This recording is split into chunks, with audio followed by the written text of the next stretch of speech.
Welcome to Twilight Fables, where the fairy tales you thought you knew rot beneath moonlight and shadow. Tonight, we unravel a mystery stitched in silk and silence. The tale of the 12 dancing princesses. Every morning, their shoes are worn to ribbons. Every night, they vanish behind locked doors. But what lies beneath their gilded chambers is not a ballroom, it's a burial ground of secrets. Turn down the lights, close your eyes, and listen. The dance is about to begin. The kingdom of Eld Hollow had grown old, like the oak trees that crowded its misty borders. Though its stones were weathered and its banners faded, it still clung to a faded kind of grace, one carved into its dark halls, and spires like memory into bone. The king, Aldrich, ruled from a place of grief, for his beloved queen had died long ago. In her absence, he raised their 12 daughters alone, 12, each a bloom from the same withered vine, yet eerily different. There was Leora, the eldest, as cold as the frost that crept over the garden statues at dawn. Then came Mirren, always whispering to herself, Helene, who never once smiled. On and on the names went, down to the youngest, sweet-faced Alinia, whose eyes held the same emptiness as a forest pond, still and bottomless. They lived in the eastern wing of the castle, a section long closed off to visitors. No one was allowed in or out after nightfall. Their chambers were grand and isolated, their floors covered in thick velvet rugs, their windows barred with filigreed ironwork.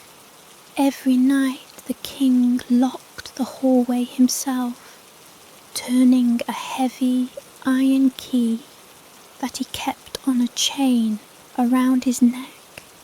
And yet, each morning, the girls' shoes were worn through, splintered heels, frayed ribbons, holes rubbed clean through the leather soles.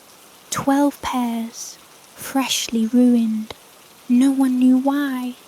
The king had scoured the palace, consulted sorcerers, priests, spies, even exorcists, but no matter the locks, the spells, or the guards, the result was always the same. At dawn, 12 weary girls and 12 pairs of ruined shoes. So he made a decree. Any man, prince or pauper, who could uncover the secret of his daughter's nightly escapades would be rewarded with a fortune of gold. If he was noble, he could take one of the girls as his bride and inherit a share of the kingdom. But there was a catch, as there always is in these kinds of tales. He had 3 nights. If he failed, he would be banished, disgraced, or worse. The first to try was Lord Ivram, a brash and ruddy-faced noble from a neighbouring territory. He strutted into Eld Hollow with a feathered cap and a smug grin, boasting loudly of his cleverness. The king, weary with hope, allowed him entry. For 3 nights, Ivram stayed in the antechamber outside the princess's rooms. On the morning of the first, he claimed he'd heard nothing. On the second, he swore they hadn't stirred. On the third, he stared pale and silent. unable to explain the condition of the shoes. They found him 2 days later, wandering the woods at the castle's edge, eyes hollow, mumbling about music that came from under the earth. He would not speak again. Many followed, none succeeded, and still the shoes wore thin. But one day a new traveller arrived, one who did not look like a hero at all. He was a former soldier named Elias, gaunt from hunger and cloaked in a ragged coat. He had once fought in the hollow wars far to the east, where men vanished in forests, said to breathe and bleed. Elias was no prince, no noble, but he was clever, and he was tired, and he had nothing left to lose. When he heard the king's decree, he asked no questions. He simply nodded and said, "I'll try." The court scoffed. The daughters said nothing, only watching him with unreadable expressions, especially the youngest, Alinia, who tilted her head like a curious bird and blinked slowly. That night, Elias was brought to the eastern wing. He was shown the chamber outside the 12 doors. A fire crackled in the hearth. Wine and stew were brought, along with a thick feather bed for comfort. "Rest well," the king told him, "but watch closely." Elias didn't touch the wine. Something about it smelled wrong, sweet and heavy. Instead, he stuffed bread into his coat and lay down on the bed, listening as the iron key turned and the doors locked behind him. He did not sleep. Midnight came, and with it, sound. Not footsteps, not voices, music. Low at first, like a harp strummed from deep beneath the castle stones, then growing, a haunting melody, threads of pipe and drum weaving through the floor like roots. He cracked open one eye and saw the shadows shift. Through the sliver beneath the chamber doors, he saw faint flickers of light, then movement. He sat up slowly, keeping to the darkest corner of the room. The doors didn't open, yet the glow beneath them grew. Then came laughter, soft, not joyful, laced with something else. He crept to the edge of the door and listened. He could hear Leora whispering in an ancient tongue, the language of old spells. He could hear Helene humming, off-key, and he could hear Alinia murmuring like she was speaking to the dark itself. There was a soft, shivering click, then silence. Elias waited. Minutes passed, and then he opened the door. He gasped. The floor of the chamber was wrong. The rug was gone. In its place, a staircase spiralling down into a hole in the stone where no hole had been. It pulsed with soft red light, like it led into the heart of a wound. Cold air rushed upward, scented with ash, mildew, and something sweetly rotten.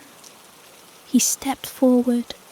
The stair was smooth, like bone worn by time.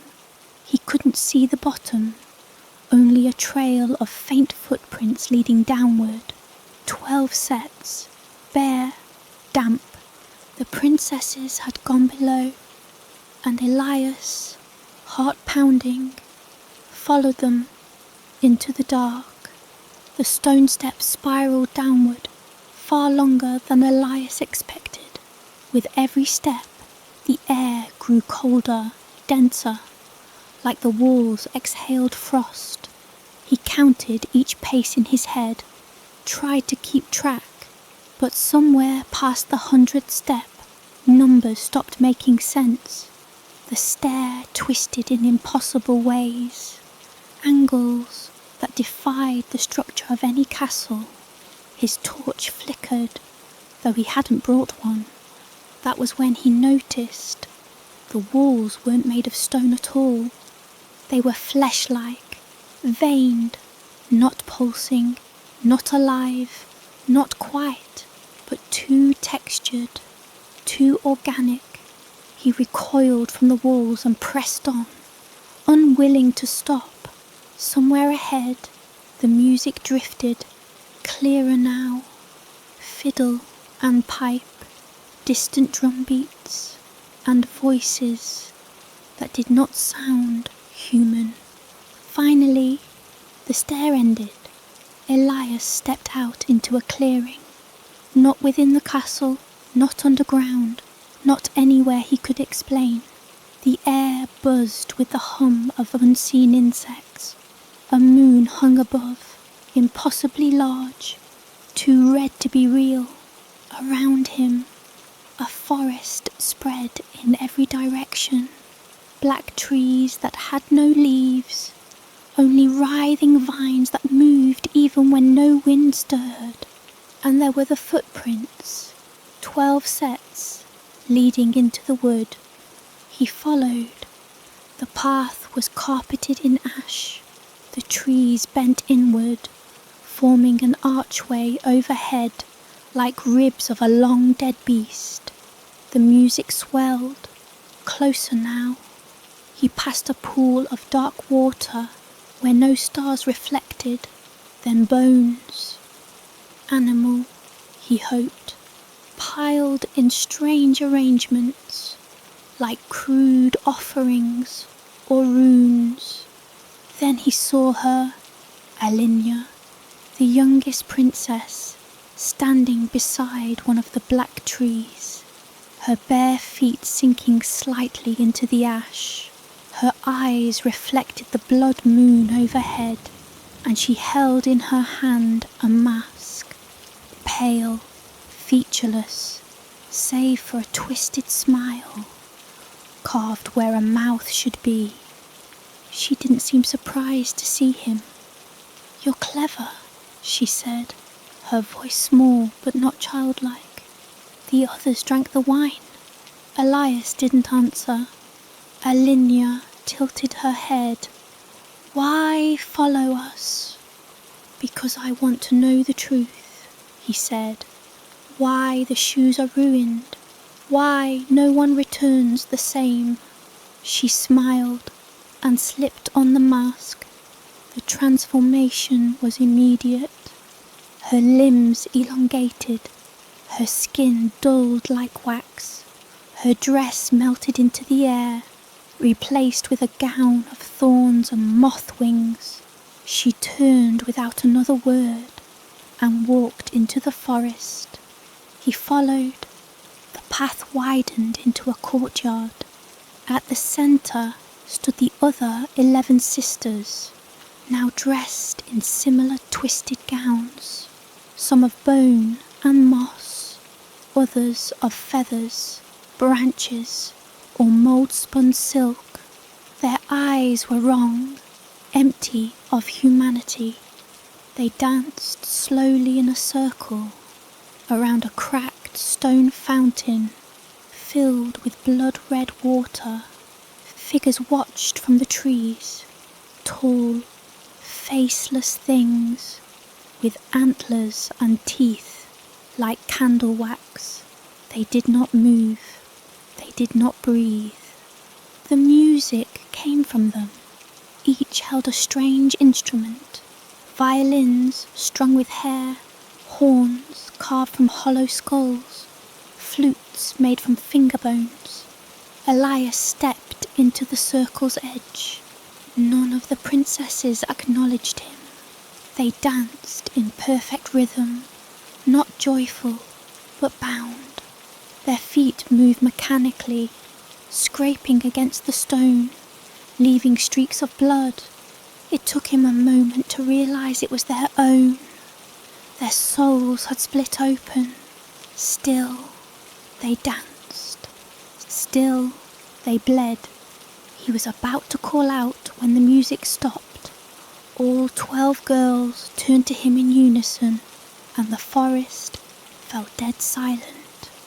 Leora stepped forward. Her eyes glowed faintly. "You're not meant to be here," she said. Elias didn't flinch. "Then tell me where I am." Leora smiled, and it did not reach her eyes. "You're in the between." The figures in the trees began to sway, not dancing, not moving forward, but shifting like smoke. Elias stepped back. One of the sisters, Mirren, began to hum a low note that set his teeth on edge. Then came the whispering, voices in 100 languages, none human, filling his ears from every direction. He dropped to his knees. Alinia approached him again, now without her mask. She leaned in close, too close. "You could leave now," she whispered. "Forget what you saw. Pretend you failed like the rest." Elias, though trembling, met her gaze. "I don't think you want me to," he said. A long pause, then she stood and turned. The sisters returned to their dance, but Alinia motioned for him to follow, leading him away from the circle, into another corridor of trees. They walked for what felt like hours. At last, they reached a hollow tree, unlike the rest, wider than any castle tower, split open at the base like a yawning mouth. "This is where it began," Alinia said. She stepped inside. Elias, now beyond fear, stepped in after her. Inside, the walls pulsed softly with a reddish glow.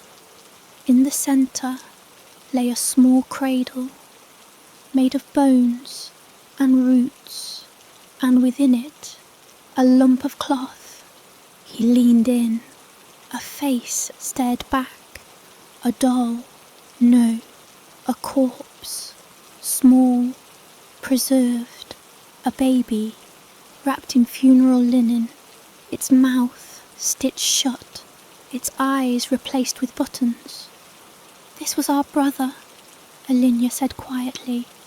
Elias turned to her, stunned. "We weren't always 12. Then the tree groaned and closed behind them.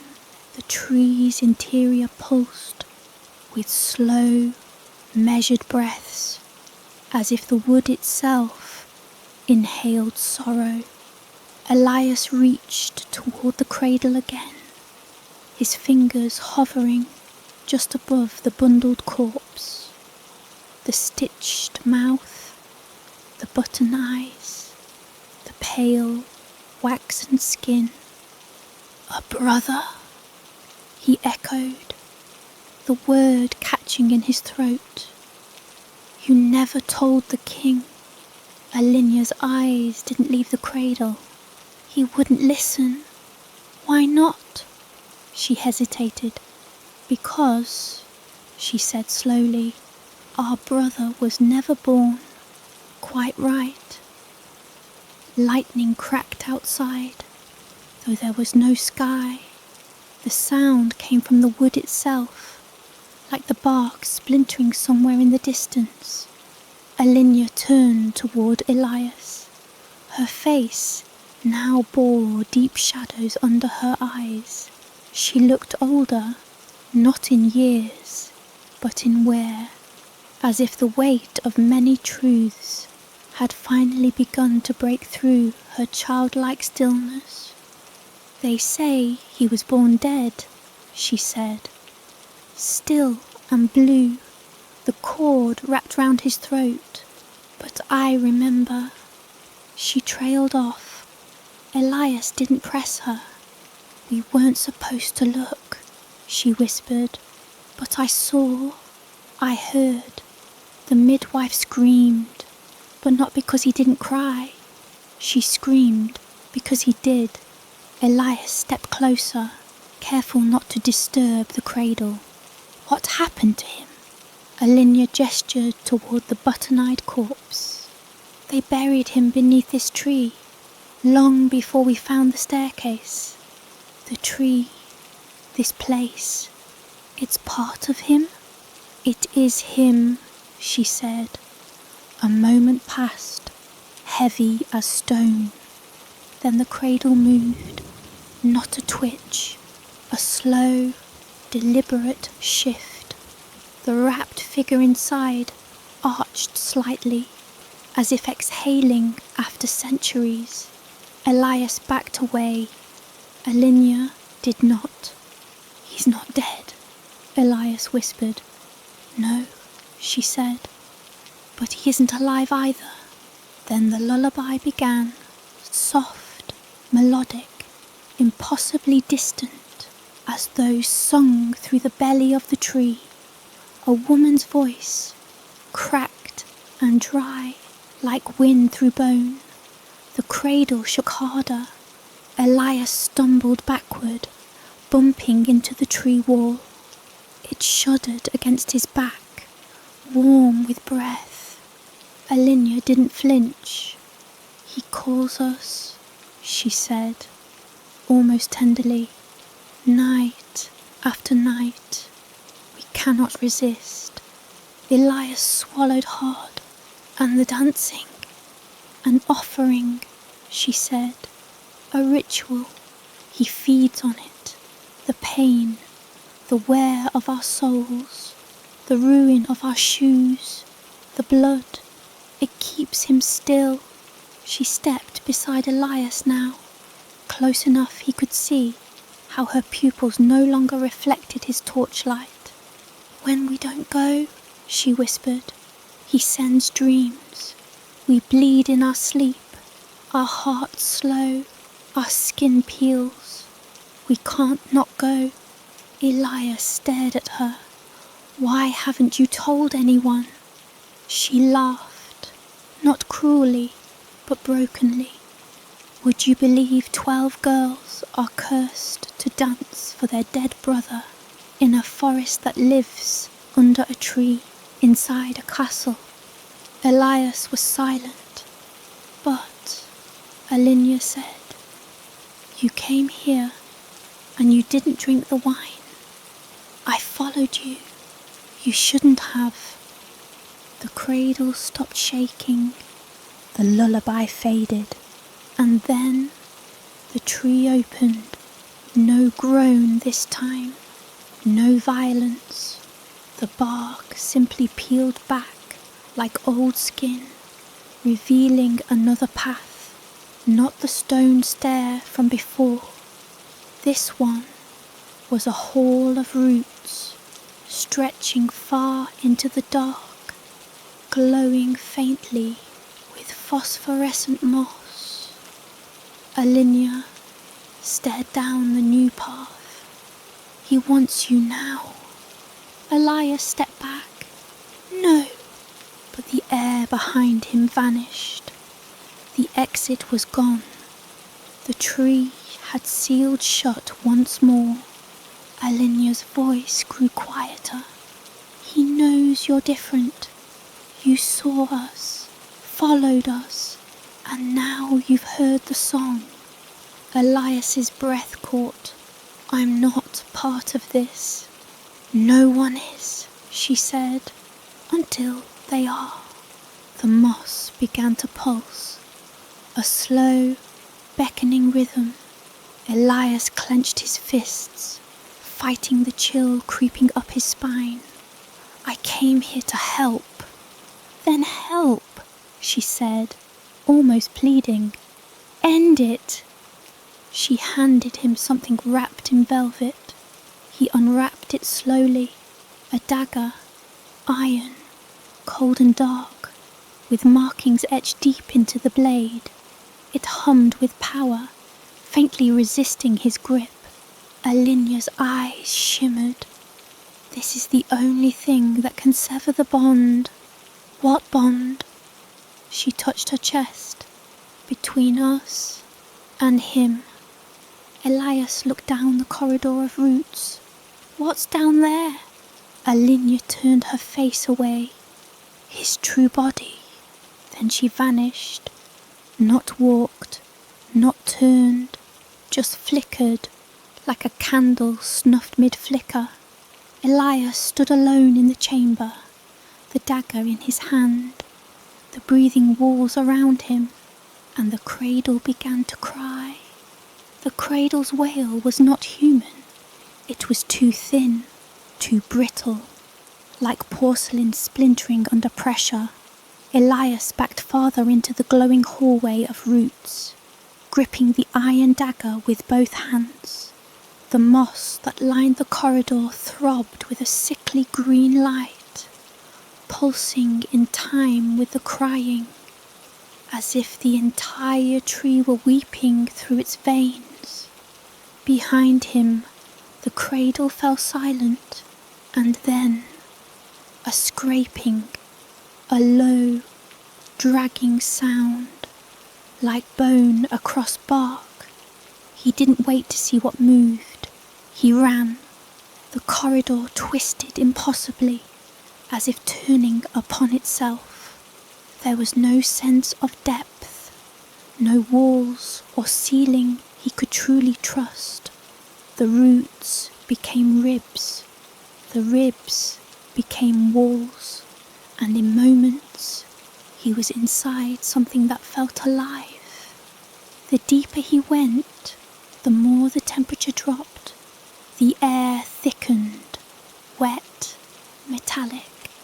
He stumbled into a cavern lined with bark that pulsed like skin.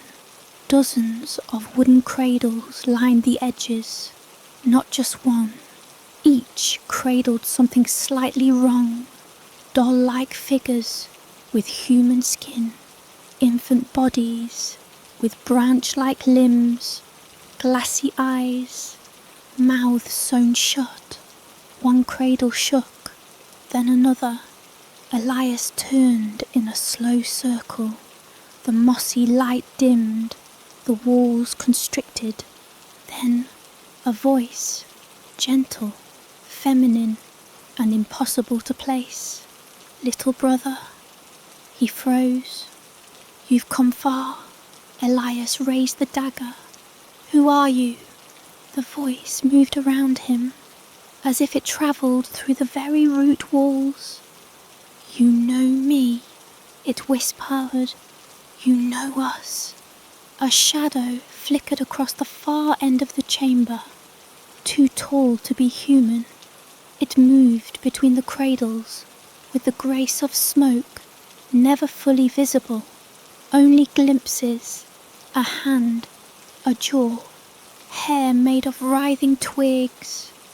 We watched you, the voice continued, in the walls, in the mirrors, in the stone that remembers. Elias's grip on the dagger tightened. Why the dancing? Why them? They keep me warm. Something clicked nearby, like a jaw unhinging. They bring the rhythm, it said, the beat that keeps me sleeping. Elias's heart thudded louder. The dagger grew warm. They're your sisters, he said. You're hurting them.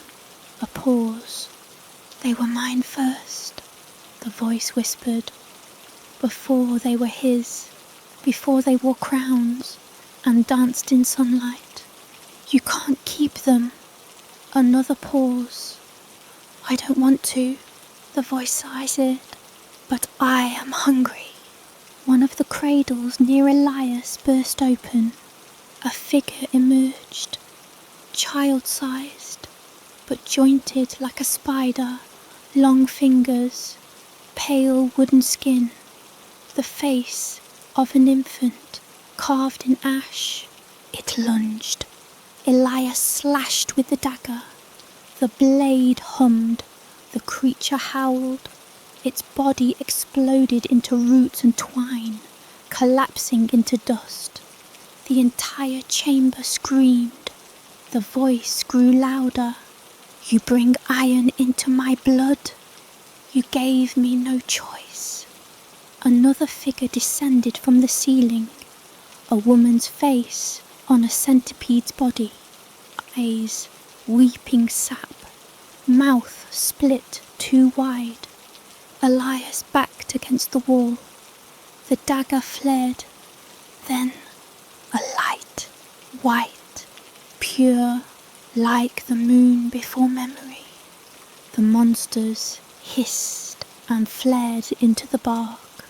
From the light stepped Alinia, or something wearing her face, but older, taller. Her gown was made of mirrors, each fragment reflecting a different emotion: joy, grief, rage, madness. Her crown was made of roots and teeth. Don't look, she said softly. Elias stared anyway. You're not her.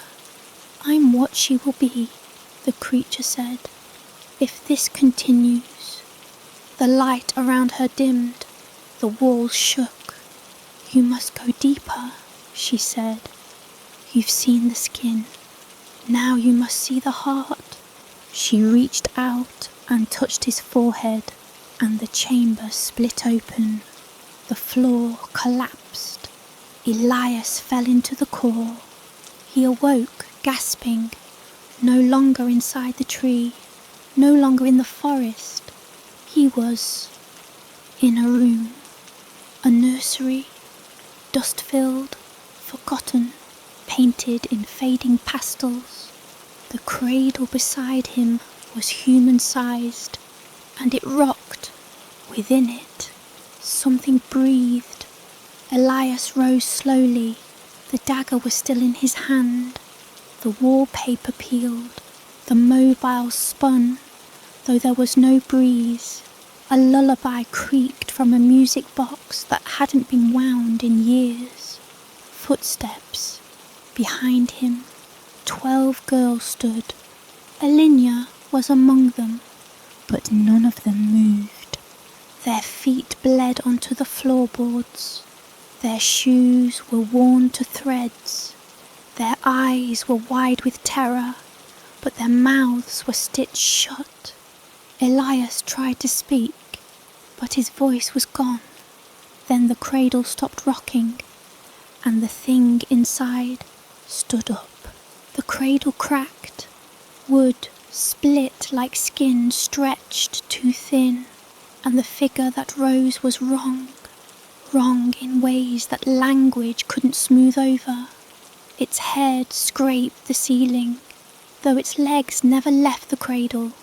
Its eyes bloomed like twin white roses, unblinking, and its arms were still the arms of a child, soft, dimpled, but far too long.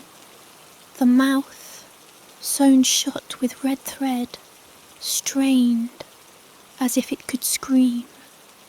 It didn't move toward Elias. It simply turned and looked at the 12 girls behind him. They did not cry out. They could not. Their mouths remained sealed, their wide eyes locked on the thing that had once been one of them, or was made from them. Elias stepped between them and the creature, heart thundering. The iron dagger trembled in his grasp. The hilt, now so cold, it burned his skin. Let them go, he whispered. The stitched mouth twitched. Something behind the creature's skin writhed, as if 100 infant arms reached outward from within, pressing against its ribs like it were a glass coffin. I said, let them go. A single step forward, That was all it took. The room changed. The floor became soft, moss again, but this time grey and wet, like it had been pulled from a grave. The pastel wallpaper peeled in long strips, revealing black bark, pulsing veins, and shifting eyes that blinked just out of sync. The 12 girls were gone. Only their shoes remained. Elias dropped to his knees. Alinia's slippers were at the centre, red velvet, soaked through. "No," he whispered. "No, no, no." He turned back toward the cradle, but it was no longer a cradle. It was a mouth, a house-sized, yawning jaw of splintered wood and rusted nails, and it was closing around him. He dove forward. The dagger flashed. With a roar, he stabbed downward into the floor, into the root beneath the nursery, and everything shattered. He was falling again, through ink, through silence, but not alone. He saw their faces, his sisters, suspended around him like stars in a dead sky, their mouths still sealed, but their eyes pleading now, reaching, screaming silently. Alinia drifted closest.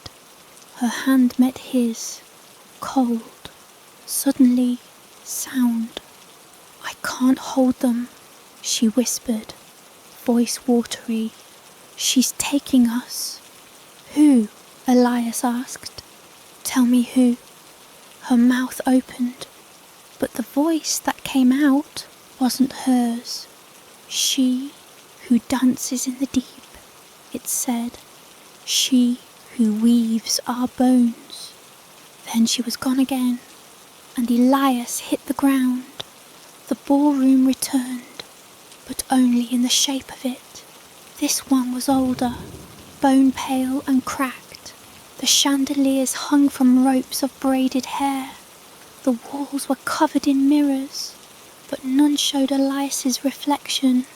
Instead, they showed versions of his sisters, dancing, always dancing, until their feet bled dry. In the centre of the ballroom was a throne, and on it sat the queen. Not a monster, a woman, tall, still, with a crown of antlers and a face that shimmered like silk dipped in blood. Her dress flowed like smoke, and her arms rested atop the armrests as if waiting. Elias stood. "You're the one," he said. "A demon, a witch, whatever you are, you're feeding on them." Her mouth curled, not quite a smile. "I tend them," she said, voice rich as cello strings. "I keep them fertile." Elias recoiled. "What?" She rose.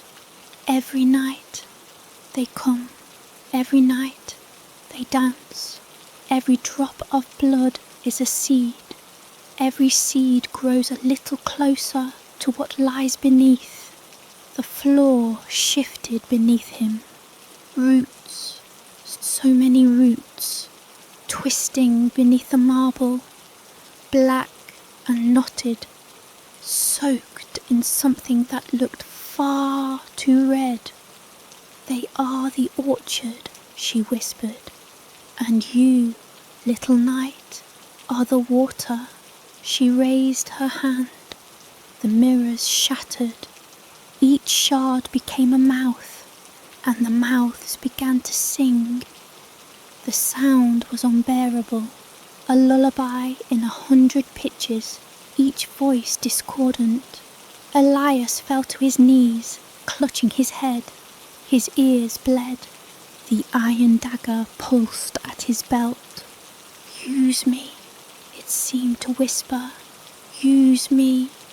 He stood, and he ran, not toward the queen, but toward the nearest mirror, With a cry, he hurled the dagger into the glass. The entire ballroom screamed. The throne collapsed. The queen's form cracked, a porcelain doll rupturing from within. The antlers splintered. Her face ran like wax. "You fool," she rasped, stumbling forward. "You've only made a door." Elias turned, and behind him, where the mirror had shattered, was not a wall. It was a staircase, spiralling downward, down into the roots, down where the blood sang, down where the 12 had danced, not for joy, but to keep something from waking. Alinia's voice echoed faintly through the chamber.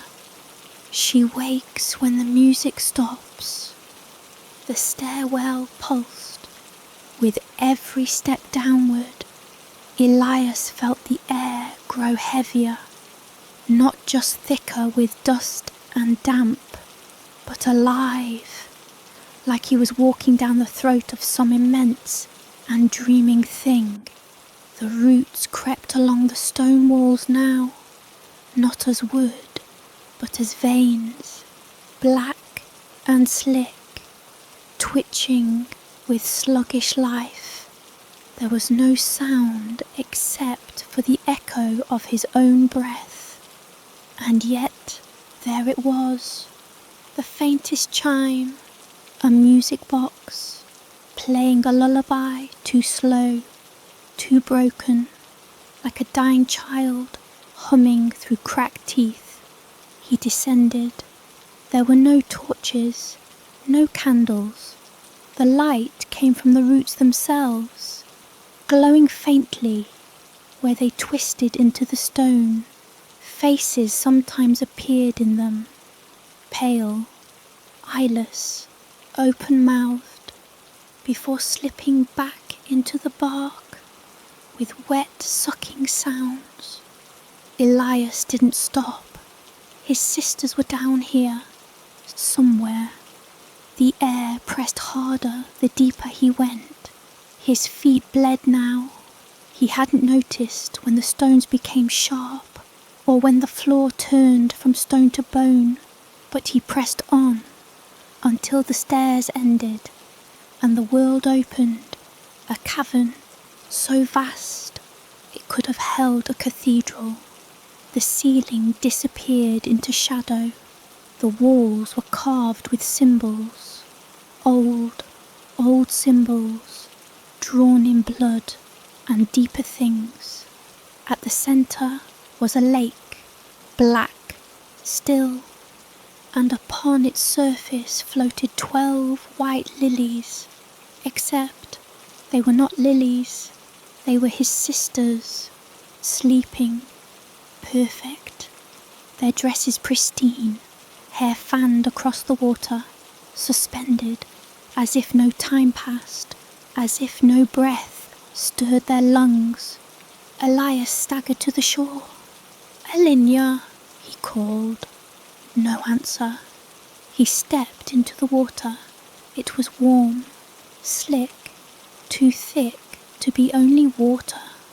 The surface clung to him as if it hated his intrusion. He waded deeper, reaching toward the nearest floating form, one of the twins perhaps, her face pale as milk, her mouth stitched shut with thread made of spiderweb and hair. "No," he breathed. "No, I'm getting you out."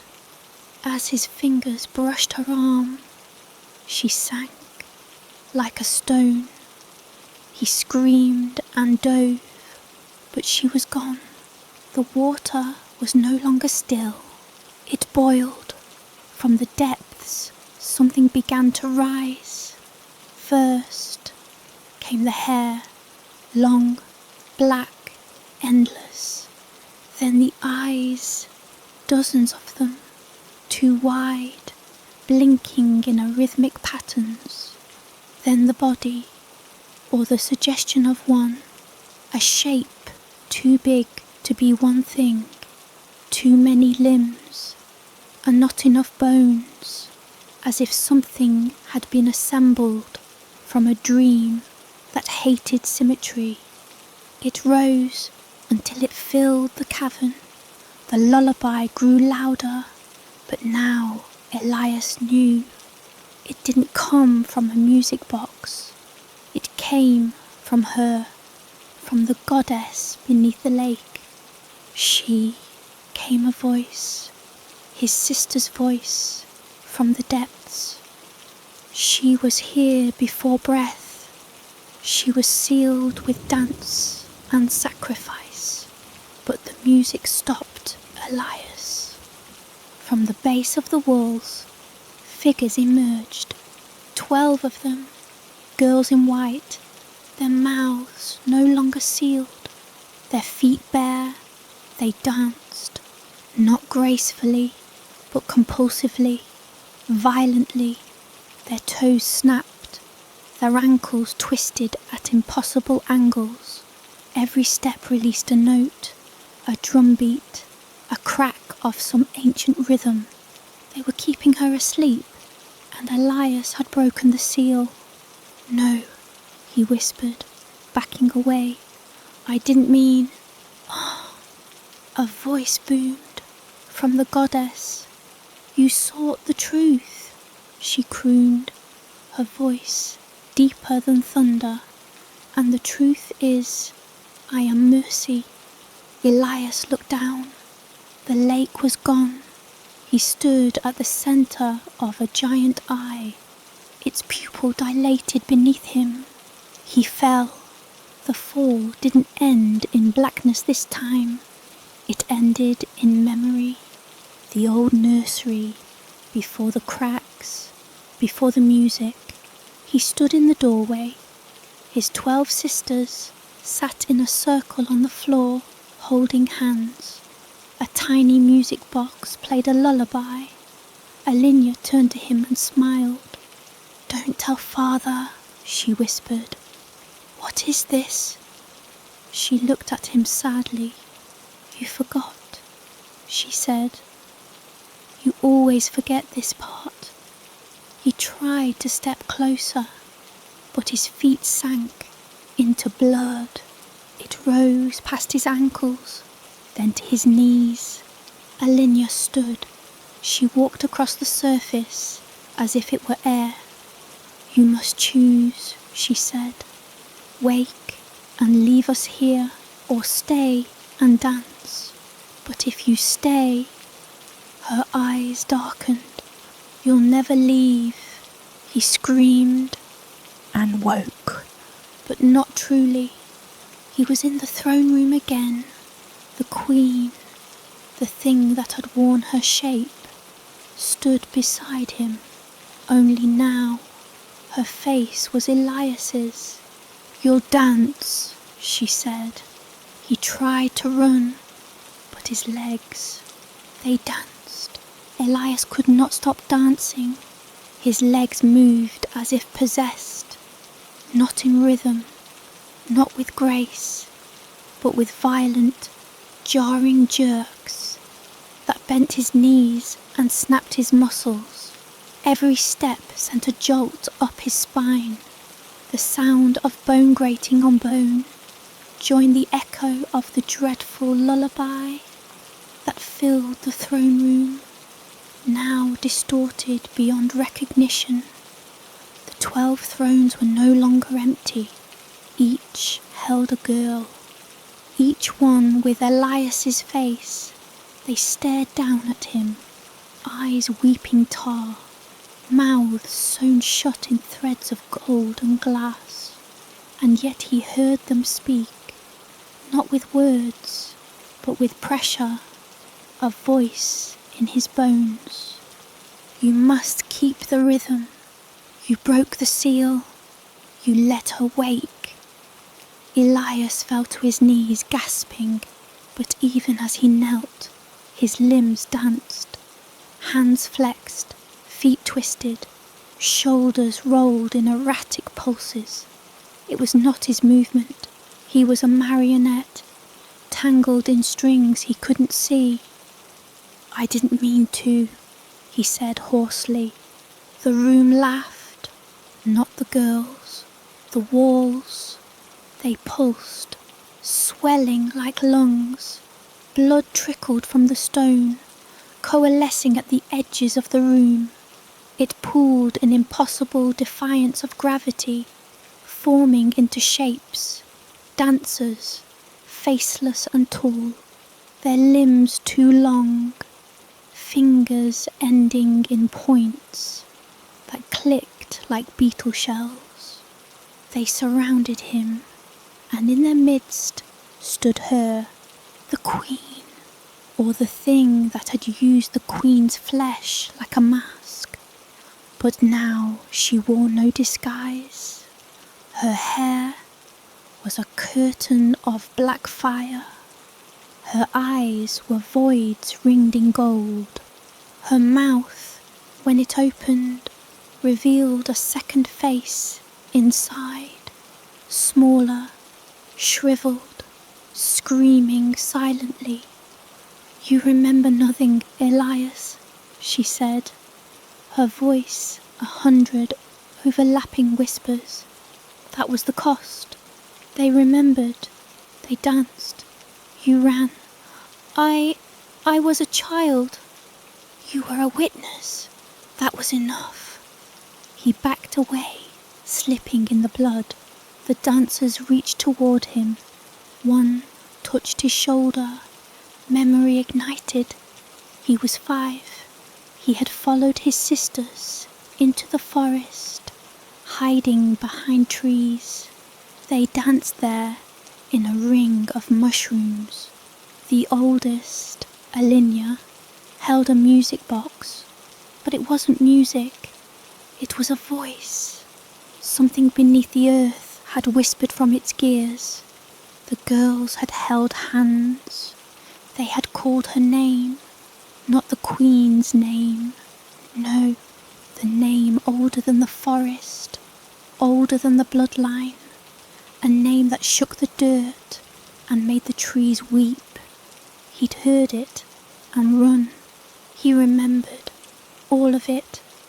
"Why me?" he whispered. The queen leaned closer. "Because you left." She pointed toward the 12 thrones. They stayed. They kept dancing. They wore their bones raw to keep her dreaming. And when you came back, when you stopped the music, you broke the only seal that kept her bound. He sobbed, trying to rise, trying to scream. "You will take their place," she said. "You will dance until your feet rot, until your lungs collapse, until a new fool comes and breaks the cycle." The dancers advanced. The floor dropped away. He landed in a hall of mirrors, but the mirrors were made of water, and every reflection showed a different version of himself. In one, he was the queen. In another, he was a child, bones protruding through skin. In another, he was faceless. All of them danced. He turned, and each reflection followed him. Then, in one of them, the one directly ahead, he saw something else. A girl, Alinia, but older, alive, standing behind him. He spun. No one. He turned back to the mirror. She was closer, her eyes wide, terrified. Her mouth moved. He read the words on her lips. "Don't trust her." The mirror cracked. From behind him, something hissed. He turned and saw her again. The queen, but no longer masked in flesh. Her true form towered above him, her head bent at an impossible angle to fit the space. Her teeth were rows of mirrors. Her chest was a clock, counting down. "You broke time," she said. Now you will be time. 1,000 hands erupted from the walls. They reached for Elias, clawed, tore, pulled, and then silence. He opened his eyes. He was standing in the original bedroom again. The 12 beds, the cracked music box, moonlight on the floorboards, and his sisters sleeping, peaceful. He staggered backward. Was it undone? Had it all been a dream? Then he saw the 12th bed. It was not empty. It held a boy with his face. Dancing in his sleep, Elias sat at the edge of the 12th bed, staring down at the boy who bore his face. The child's limbs twitched with eerie rhythm, mouth slightly open, as if murmuring secrets to the air. A silver thread connected his lips to the broken music box beside the bed. It pulsed faintly, as though it still breathed. Elias couldn't move, not out of fear, but because something deeper held him fast. Recognition. He knew this boy. He was this boy. He had never left. Not really. The room had never let him go. The floor creaked behind him. Alinia stood in the doorway, pale and gaunt, her eyes ringed in shadows. "You shouldn't be here," she said. "I saw you," Elias replied. "In the mirror. You warned me." She shook her head. "I never left. None of us did. We are the ones that keep her dreaming." "The Queen?" Alinia hesitated. "No, not her. She was just a vessel. We called something older, something with no shape, until we gave it one." She walked slowly to the foot of the bed, her fingers trembling. "She sleeps beneath the castle, the real one, the castle you never saw, the castle of bone and breath." Elias stood. "Then we stop her. We destroy the music box. We end the cycle." Alinia's lips curled upward, not in a smile, in sorrow. "That's what you did, remember?" Elias froze. "What?" "You destroyed the music box. That's what brought you back. You shattered the seal." She stirred, and now she gestured around them. "Now the house is waking too." The walls groaned, the ceiling bled light like a broken yoke, and the 12 beds began to shift, not move, but pulse, as if alive. The sisters sat up, one by one, their eyes rolled back, their mouths opened wide, and they sang, not with words, but with the music of her, the thing beneath the castle, the lullaby that stitched time into a spiral. Elias fell to his knees, covering his ears, but it did no good. The song seeped into his bones.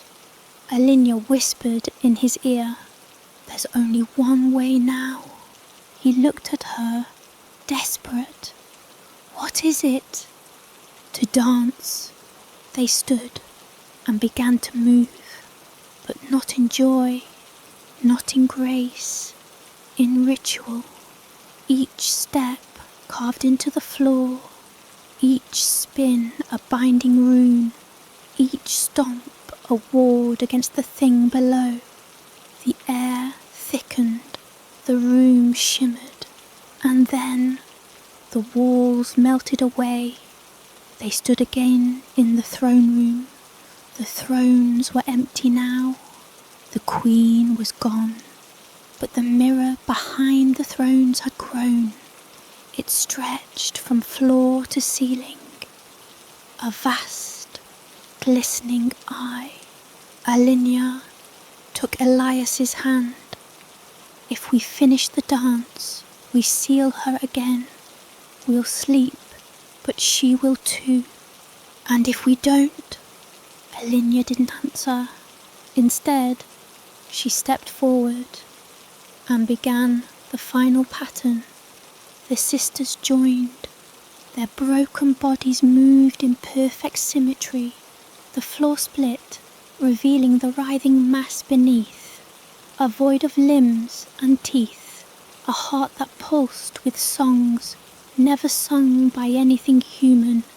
Elias stepped in line, and as his feet struck the floor, he felt it. Time spun backward. He was 10.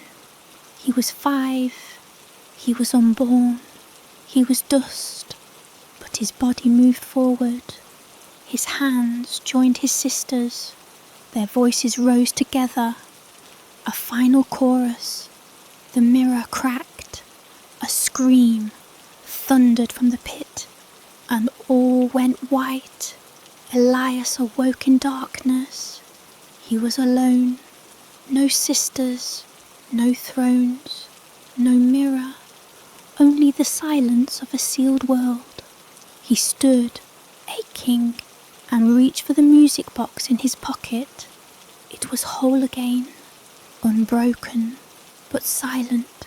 He placed it on the cold stone and turned away. The final bedchamber lay before him, dust-covered and lifeless. 12 beds, empty. The cycle was done, for now. But as he walked toward the door, he didn't notice the 13th bed forming in the wall behind him. Small, waiting, and on the pillow, a single golden thread curled, pulsing faintly with a song only children hear in their sleep.